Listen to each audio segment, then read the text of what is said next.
자, 4강입니다.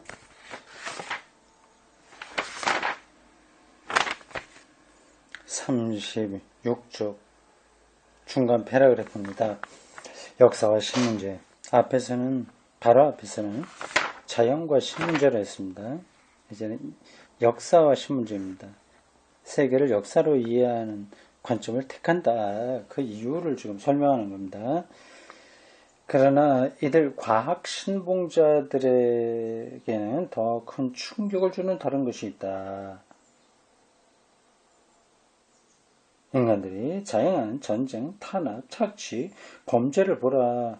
인간들은 자기 자신에 대하여 무슨 짓들을 하고 있는가? 평화롭고 의롭게 사는 사람들은 얼마나 적은가? 인간들이 행동하는 세계에 서로 악을 행하고 스스로 파멸에 빠지며 협동을 거부하는 세계, 이 역사로서의 세계야말로 우리 문화권 사람들에게 무서운 위협이다. 게다가 앞에서 말한 자연, 이거는 예전에 우리가 제어해 나갈 수 있다는 자신감 이미 있으니 하나님에 대한 문제를 거기서 찾을 수는 없다. 반면에 이 역사는 우리를 파멸에 빠지게도 할 수 있는 힘들이니 여기서 하나님 문제를 짚어야 된다. 그 얘기죠. 이 역사로서의 세계야말로 우리 문화권 사람들에게는 무서운 위협이다. 게다가 인류의 세계적인 연대성이 날로 커감으로 연대성이요. UN 이런 것들이 있다. 세계적인 연대성입니다. 커감으로 인간들이 조성하는 불행의 여파가 좁은 범위에서만 그치기도 좀처럼 어려워지고 있다. 다 연결되어 있어서 한 구석의 다툼이 결국 모든 인류에게도 영향을 끼친다는 겁니다. 그 역사죠. 그래서 그만큼 더 공포가 더 확대되고 있다. 오늘날 이거를 이 책에 쓸 때는 동서냉전이 더 극심할 때입니다. 동서냉전이요.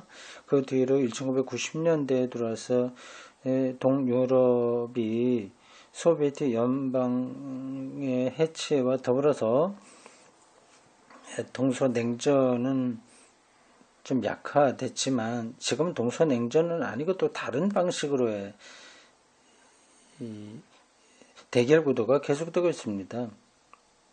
중국과 미국, 이건 지금 더 무역 전쟁도 하면서요.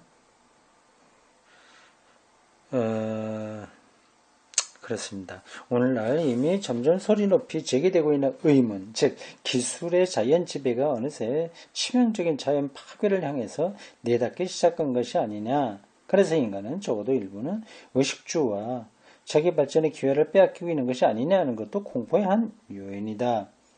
아직도 여기서 야기되는 위협과 과제가 충분히 심각하게 인식되고 있다기보다는 거리가 멀지만 어쨌든 이미 여기에는 인간의 손에 의한, 즉 역사적인 파멸의 위험이 도사리고 있으며 이를 예방하기 위한 인간의 행동이 필요하다는 것만은 사실이다. 그런 위험이 날아갈수록 더 줄어들지는 않습니다. 더 커지면 커졌죠. 이 책을 쓸 때는 인공지능 이런 것 전혀 없을 때입니다. 앞으로 인공지능을 탑재한 로봇 군인이죠. 나오게 된다면, 그리고 거기에 아주 특별한 파괴적인 힘이 부여된다면 어떤 일이 벌어질지 끔찍합니다. 이런 인간의 역사를 보고 인간의 의미를 신을 묻는다. 그야말로 선의에서 자기도 앞선 시대나 다른 문화권의 인간들과 다름없이 무력하다는 것을 체험한다. 어떻게 할 수가 없는 거죠. 여기서처럼 악의 세력이 분명히 드러나는 경우는 없다. 지금 유럽을 가리킨 건가요? 인간 역사 안에서 인간에게 의미를 부여하는 신은 과연 존재하는가?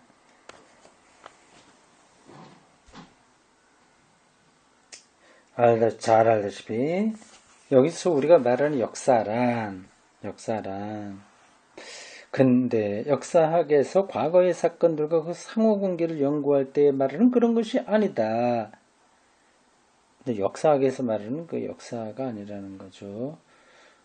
우리가 말하는 역사는 그 상호 연구 관계를 하는 역사는 뭐 로마 시대가 있었고 뭐 그리스 전 그 뒤로 뭐 이런저런 쭉 흘러나온 연대기적인 그런 역사의 관계들을 가리킨다.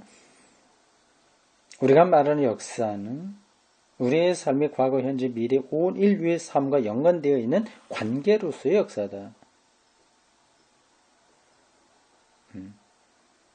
전체 관계, 유기적 관계로서의 역사. 역사는 우리가 선조들의 유산을 보존, 전수하거나 변형 또는 파괴하는 데서 이루어진다. 역사의 사건, 역사 사건은 우리 자신의 행하는 행동이다. 또 다른 사람들이 우리에게 우리와 더불어 또는 우리를 거슬러 행하는 행동이다.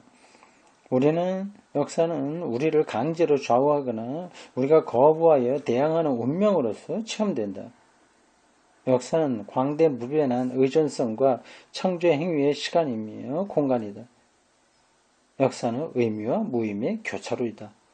멋진 표현이네요.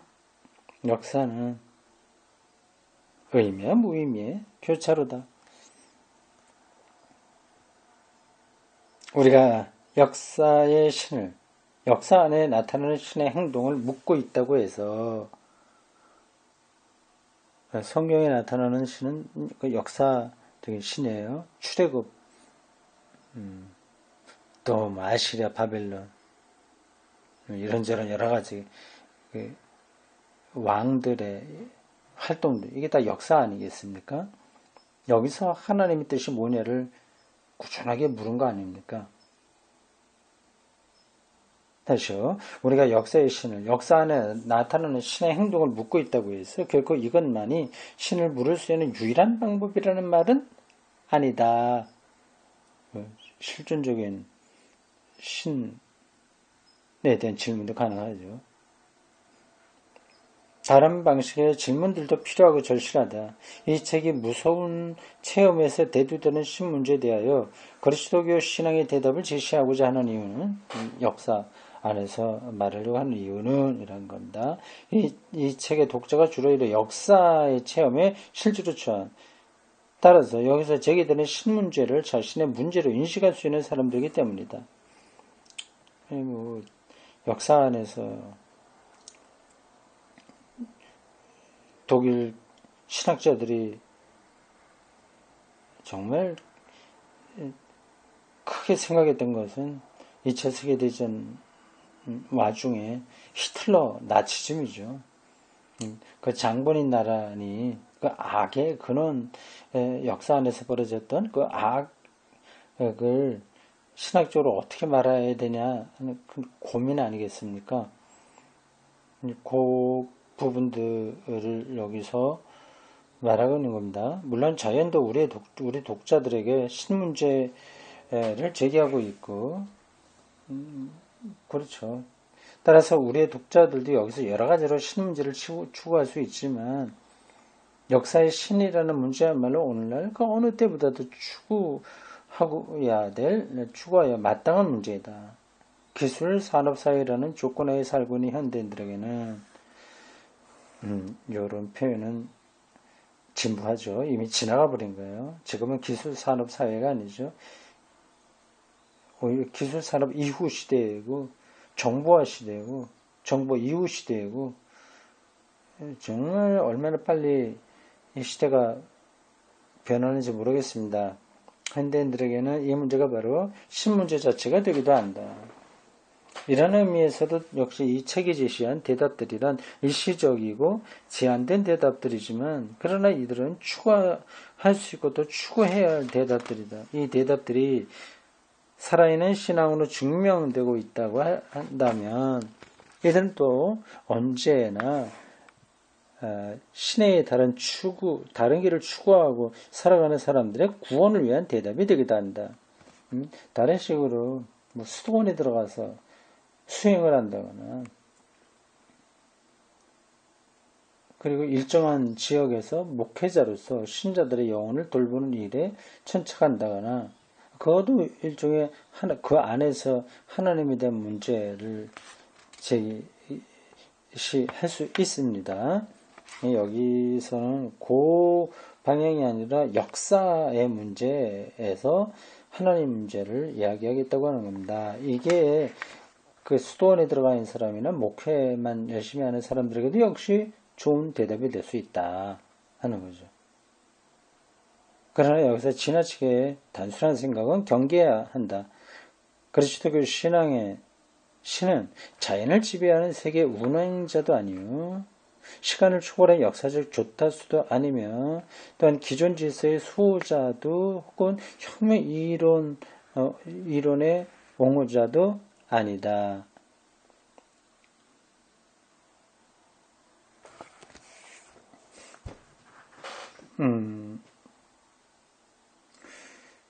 이거는 조금 해명이 더 필요한 것들인데 일단 지나가 보겠습니다. 역사에 대한 인간의 책임을 도맡아 줄 자는 아무도 없다. 역사의 신을 묻는다는 것은 인간이 홀로 이 책임을 지고 있으며 또 그럴 능력이 있느냐 아니면 이미 누군가가 세계에 앞서서 동시에 세계 속에서 인간과 세계를 위하여 이 책임을 짊어진 분이 있느냐에 주목한다는 것을 의미한다. 그렇죠. 이 세계 문제, 역사 문제를 인간이 다 할 수 있다고 한다면 하나님에 대해서는 질문할 필요가 없는 거죠. 말할 필요가 없죠. 역사의 신을 믿는다는 것은 하나님이 친히 역사 안에 현존하시고 따라서 인간의 이미 삶의 의미를 받았으므로 능히 또 감히 의미를 창조할 수 있다고 신뢰한다는 것을 의미한다. 삶의 의미죠. 생명의 의미죠. 받았기 때문에 또 그런 의미들을 생산해낼 수 있다 하는 겁니다.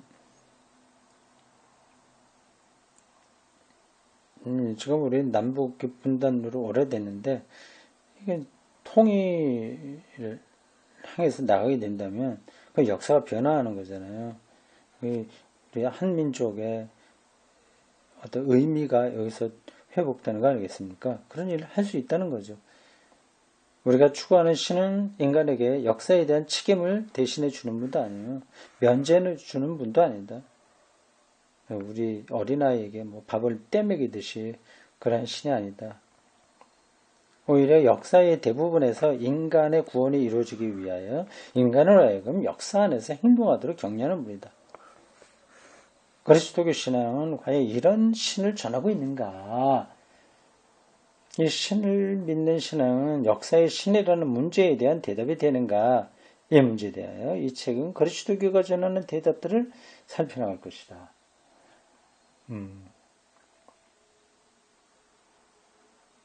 여태까지 지금까지 설명 복잡한 거 없죠? 역사 앞에서 우리가 어떻게 책임있게 행동할 수 있느냐? 이게 기독교 신앙으로 가능하냐? 하나님을 질문할 때 이런 것에 대한 대답이 가능하냐 하는 겁니다.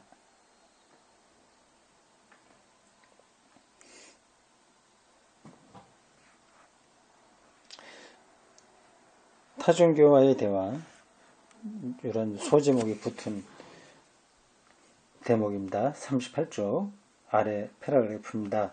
그런데 이런 식의 문제제기는 결국 전혀 새로운 것이 아니다.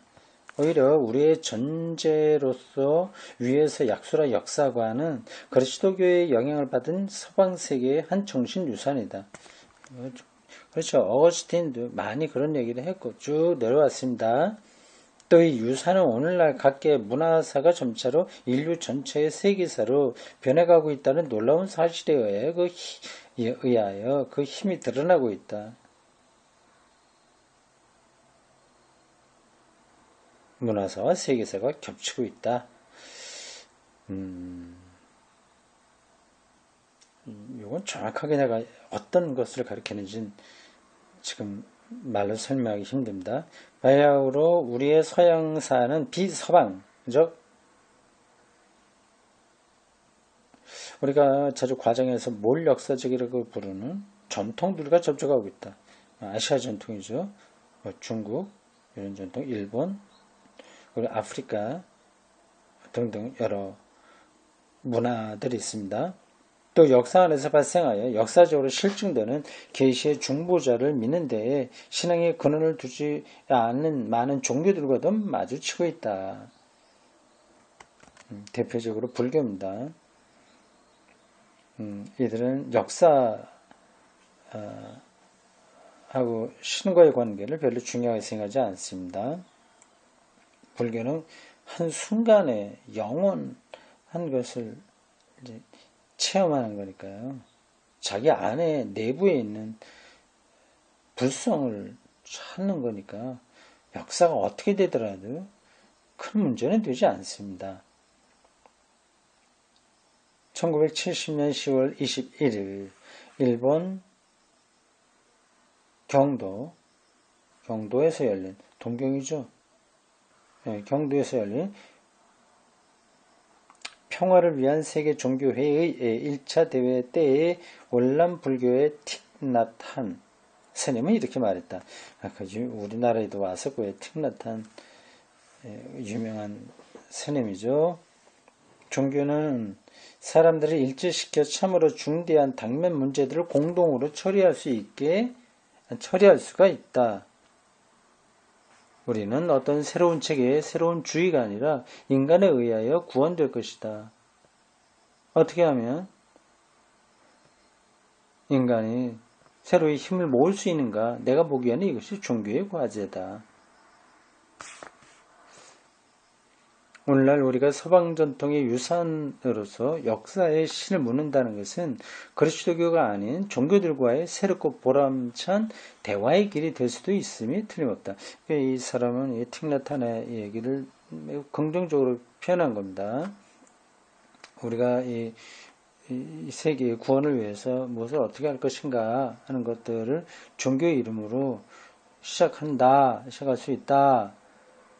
그런 틱나탄의 발언입니다. 그 다음 막스주의입니다. 마르크시즘.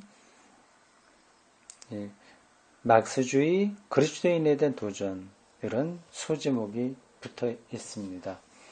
이 문제는 또 오늘날 이 문제라고 하는 것은 이 역사 앞에서 인간이 책임적으로 살아갈 수 있느냐 하는 것을 기독교 신앙으로 문제 제기하고 대답을 찾을 수 있는가 하는 그런 문제죠.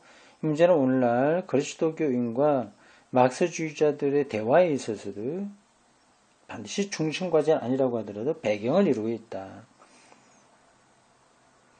막스주의도 노동으로부터의 소외 해방을 말하니까 해방 구원이죠. 역사의 의미와 목적이라는 문제는 막스주의자들에게서 근본 문제다. 바로 역사 과정 전체 목적에 관한 문제로서 프롤레타리아의 해방이 이루어진 그 목표가 막시즘의 역사 목표 아닙니까? 우리는 하나님 나라의 도래죠. 인간 본연의 상태로 해방시킬 미래의 사회 체제를 향하여 인간이 목적의식을 가지고 노력하기 위해 알아야 할 문제다. 역사의 의미 문제에 있어서 막스주의는 여러 종교 및 그리스도교 신앙과 공동전선에 서서 온갖 형태의 실증주의와 대립하고 있다. 실증될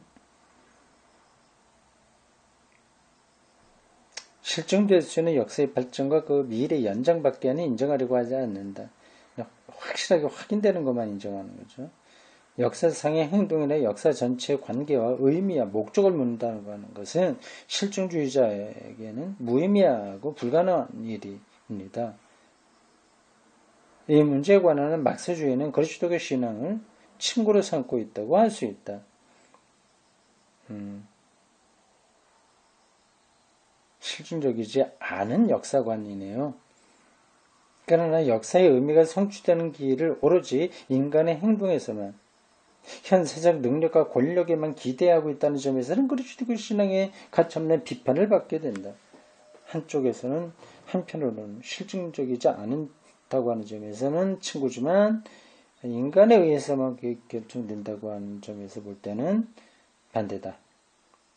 전적으로 인간 행동만을 지향한다는 것은 신앙의 눈으로 볼 때 지극히 비기독교적이다. 설사 막스주의가 일시적으로 그리스도인들도 동경하고 열망할 만한 개혁된 세계를 보다 빨리, 보다 성공적으로 실현하는 것으로 보인다 하더라도 세계 완전한 평등한 거를 동서 냉전 체제에 실현했을까요? 그러니까 멋진 거죠. 하더라도 그 때문에 그리스도교 신앙이 스스로 환미를 느끼는 것은 아니다. 부럽다. 공산주의가, 막시즘이. 야, 우리는 뭐 이게 뭐야? 그렇게 자기 신앙을 냉소적으로 보지는 않는다는 겁니다. 역사가 지닌 의미의 근거를 오로지 자력구조적인, 이 번역이 좀 이상하네. 자력구조적인 자기 능력으로 구원한다는 인간 상황, 인간 행동에서만 구하려는 사람은 그리스도 신앙이 선포하는 신을 따르는 사람이 될 수 없다.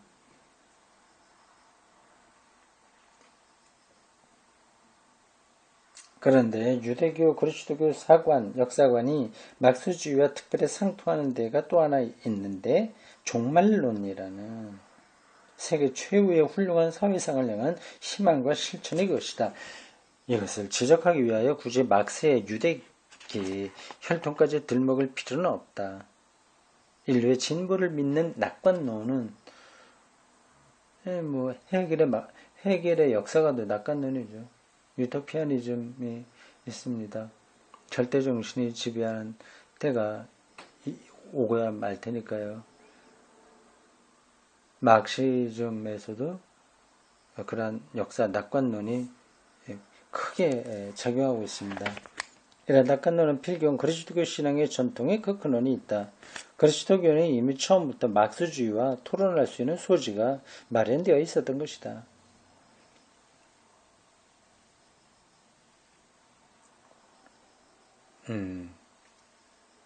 역사의 궁극적인 낙관론입니다. 기독교의 종말론도 그렇습니다. 하나님의 악을 제압하고 하나님의 뜻을 실현시킨다 하고 말하는 거니까요. 역사가 그렇게 나아간다 하는 겁니다. 조금 더 신학적으로 정확하게 표현한다면 그런 미래가 우리가 오고 있다. 그게 기독교의 종말론입니다. 그러나 지난 세기에는 특별히 여기에 신학, 정치, 역사학적으로 박차가 가해졌다. 무엇보다도 개신교 신학이 성서 연구에 몰두하게 되면서 종말론 문제, 특히 즉 하나님이 약속하신 구원이 최후의 어떤 모습으로 나타날 것인가에 관한 문제가 강력히 제기되기에 이르렀다. 일제세계대전 직후에는 이 문제가 극도로 긴장된 양상을 띠게 되었다.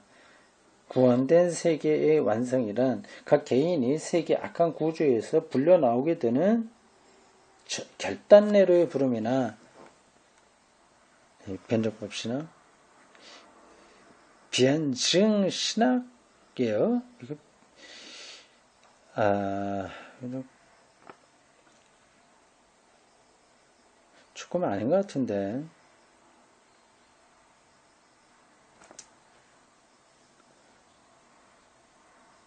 이건 이거 그냥 지나가겠습니다. 결단내로의 부름이냐, 아니면 변증 신학이 아니라 변적법식 신학인데 가겠습니다. 아니면 새로운 사회를 위하여 현세에서 투쟁하고 있는 사회주의 운동이 예언자적 제고 그냥 예언자적인 사회 운동을 끌어올리는 거죠.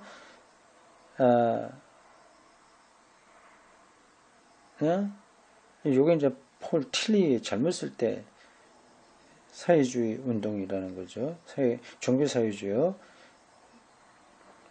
그 앞에 있는 거는 변증신학은 바르트 신학이라고 할 수 있는데, 바르트도 종교사회주의에 젊었을 때 활동했습니다.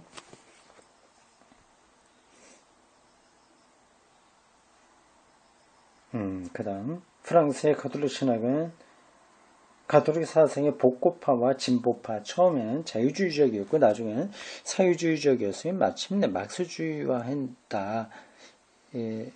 복고파와 진보파 사이에 벌어진 세계적인 싸움에서 자극을 받았다. 금세기 30년 후반기 이후 이른바 신학의 몇몇 대표자들은 공산주의자들과 생산적인 토론을 한 결과 비단 그리스도인 개인 생활에 있었을만이 아니라 세계 구조와 사회 제도상으로도 신의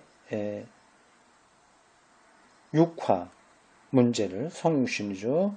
제기하게 되었고 되었다. 고 생물학자이자 물질 신비의 독보적 대가인 데이아르드 샤르댕의 사상에서 영향을 받은 그들은 신앙이 제공하는 약속에서 자극을 받아 최종적인 세계의 구원을 위하여 세계 구조와 인간의 생활 조건을 개선시켜 나가자고 호소했다. 이 경향은 2차 바티칸 공유의 1960년대 초중반에 있었던 회의입니다. 가톨릭의 가장 중요한 회의입니다. 공유에 3억 현장이 도입되었고 오늘의 이른바 정치 신학이 논의되는 동기가 되었다. 이 세계를 개혁하려면 정치적이어야 되니까요.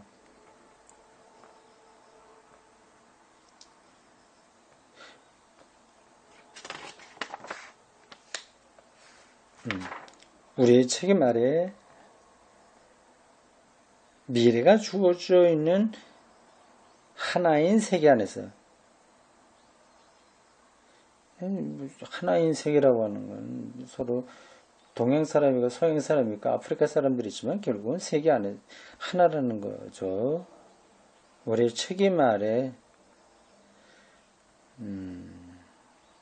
책임, 역사적 책임 아래 미래가 주어져 있는 하나인 세계 안에서 다른 종교들과 막소주의, 그야말로 이미 유일한 세계의 반종교라 불러도 무방하게 된 막스주의가 그렇게 됐죠. 공산주의. 지금은 좀 약화되긴 했습니다만 새로운 형태 무신론은 강하죠. 반종교, 새로운 형태의 반종교, 반대종교요. 그건 마크시즘보다 더 강력합니다. 자본주의가 그렇습니다.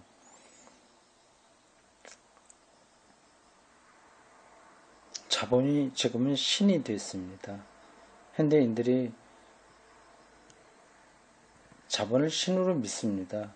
교회를 다녀도 겉으로는 하나님이라고 하지만 속으로는 돈을 섬기는 거죠. 하나님이 나로 하여금 돈 벌게 해준다는 생각. 이 돈에는 여러 가지가 다 포함된 겁니다. 그런 생각입니다. 그런 점에서 1970년대 이 책이 기록될 때의 동서냉전 시대의 그 막시즘이 보여준 반종교적인 것, 반기독교적인 것보다도 지금의 상황이 훨씬 더 기독교 입장에서는 어렵습니다. 막스주의는 그리스도교 신앙에 대한 특별한 도전이다. 이들은 신을 묻는 사람들로 하여금 오늘의 신 문제가 있는 곳을 새로이 규정할 것을 절실하게 요구하고 있다. 하늘을 쳐다보지 마라. 지금 고통당하고 있는 인간을 봐라. 그런 요구 아니겠습니까? 또 신을 믿는 사람들로 하여금 이들 종교의 역사와 막소주의의 선전 안에서 신이 그리스도인에게 요구하고 있는 것이 무엇인가를 물을 것을 강력히 요청하고 있다. 그들의 공산주의자 막시즘이 명시적으로 요청하지 않는다고 하더라도 그들의 활동이, 그들의 운동이, 그들에게서 일어나는 세계 현상이 그런 요청이라는 겁니다. 아주 강력한 요청이죠. 거기에 대해서 기독교가 대답하지 못한다면 하나님에 대한 질문, 이 문제, 신 문제는 무의미한 거죠. 거기까지 얘기하네요. 네, 이 책은 보니까 그 당시 교회가 서 있던 자리가 이제 큰 비중을 차지한 상태에서 기록된 겁니다. 그래도 전체 기독교 메시지 이런 틀을 전체 틀을 놓치지 않고 가고 있기 때문에 이 책을 통해서 기독교의 근본 그리고 기독교가 붙들어야 될 것이 뭐냐 하는 것들을 많이 배울 수 있습니다. 이들의 문제 제기가 오늘날 좀 다른 방식으로 느껴진다고 하더라도 그러한 문제 제기의 방식을 공부함으로써 오늘 우리는 우리의 문제에 대해서 우리식으로 또 문제 제기를 할 수 있는 거죠. 이게 사실은 모든 공부의 기초입니다. 모든 것들을 다 하나로 뚫어낼 수 있는 공부는 없습니다. 어떤 것에 접근해가는 방식을 배우는 겁니다. 어떻게 보면 공부는 방법론이에요. 사실은 하나님에 대한 질문 문제를 어떻게 어프로치 접근해가냐 하는 그 방법을 배우는 거죠. 그리고 그 방법을 충분하게 이해하면 지금 이 시대에 40년, 50년 지난 이 시대에 우리는 어떻게 또 접근해야 될지를 알게 되는 거죠. 그런 면에서 이 책은 실용적으로도 공부를 실용적으로 하는 데서도 도움이 됩니다. 여기까지입니다.